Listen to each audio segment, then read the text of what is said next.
Hey guys, welcome back. I hope y'all are doing well. Today I'm hopping into this Kanye West album that made me have a few questions when it did release 5 years ago. That album is Jesus is King. Here we have his religious album. So yeah, let's go ahead and hop right into it. This is his ninth studio album that was released on October 25th, 2019. This also happens to be his first and, so far, only religious album. The album has a runtime of about 27 minutes and has two singles. They are Follow God and Close on Sunday. I remember when this album was released, it brought up more of what's considered an album and what's considered an EP, time-wise that is. It seems like a lot of sources agree upon an album having 8 or more tracks while having a runtime of greater than 30 minutes, while an EP has anywhere from 4 to 7 tracks and a runtime of less than 30 minutes. I just remember there being some debate when this album came out. While there's been albums and EPs that have been released before this that seems to go unnoticed by everyone.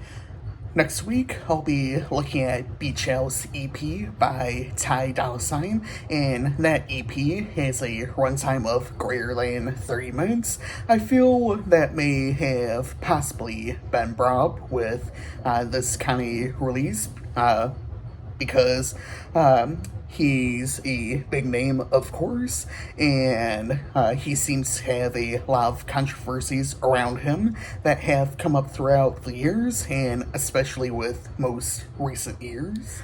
Features include Sunday Service Choir, Ty Dolla $ign, Ant Clemens, Fred Hammond, Clips, and Kenny G. The album was originally supposed to be Yandhi, which a lot of fans were looking forward to, but got changed into this album after delays under the original title, and even got delayed a couple of times under this album title, Jesus is King.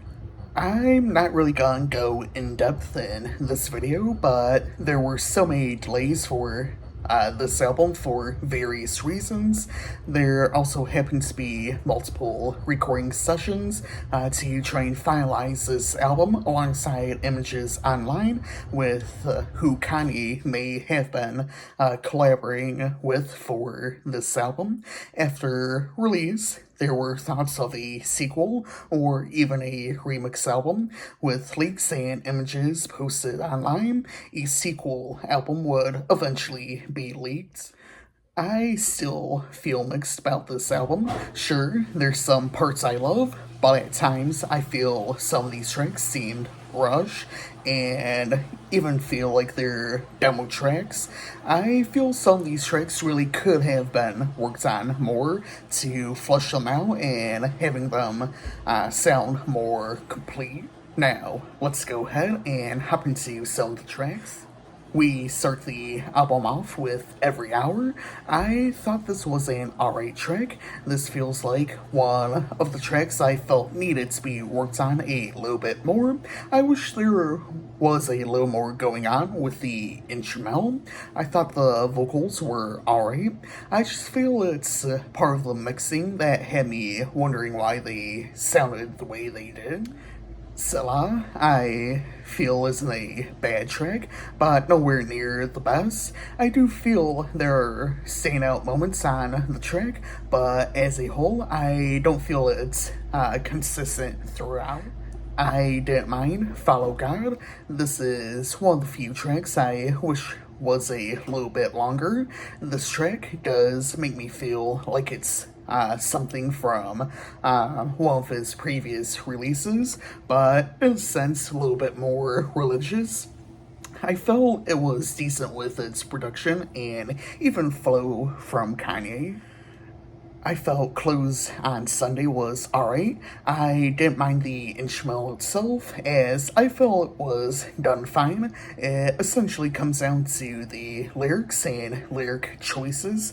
I feel the biggest thing is essentially comparing this person you love, possibly God or Jesus, to Chick-fil-A being closed on Sunday.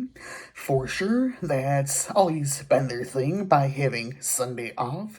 I'm not gonna go deep in detail, but some lyrics do contain some Bible verses as well. Then, for sure, we have lyrics talking about how a lot of us feel like we're alone and trying to figure out this whole thing of life out. There's God trying to help us along the way. I felt Everything We Need was alright. The track features Ty Dolla $ign and Ant Clemens. I loved Ty Dolla $ign being on the track. I loved him on the chorus. I didn't mind Ant Clemens being here either. I felt he complimented Ty Dolla $ign on the chorus. I didn't mind God Is. I definitely feel this is one of the more standout tracks. I definitely feel this was worth its runtime. I loved Kanye's vocals on the chorus. I didn't mind Use This Gospel. The track features Clips and Kenny G. This definitely was an interesting collaboration track. I felt I enjoyed Kenny G's solo on the track, with it being on the back end of the track. I felt Clips wasn't bad. I just feel there were some lyrics that had me questioning, but overall, the verses didn't seem bad. Of course, Kanye. I didn't really mind him, even if it did seem like he only had the chorus. We finished the album with Jesus is Lord. I definitely feel this track is a demo, with it coming in at just 49 seconds in length. I definitely wish this track was longer. It just really seems so short. I definitely feel the track had the potential to become something bigger and better than leaving itself so short.